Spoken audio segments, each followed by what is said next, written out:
Nagpanik ang mga nasa isang night market sa Cebu City nang maramdaman ang magnitude 6.9 na lindol nitong Martes ng gabi.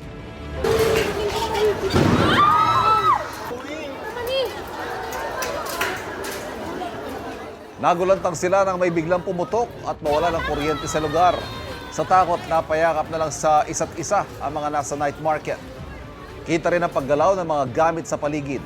Bumalik din ang kuryente kalaunan. Kasunod ng lindol, pansamantala munang ipinasara ang Mandaue City Public Market. Bumigay kasi ang bahagi ng bubong nito sa ikalawang palapag. Ininspeksyon muna ang palengke. Ang ilan nagtitinda tuloy pa rin sa pagbebenta sa paligid ng Mandaue City Public Market. Kapuso, huwag magpapahuli sa latest news and updates. Mag-iuna ka sa balita at mag-subscribe sa YouTube channel ng GMA Integrated News.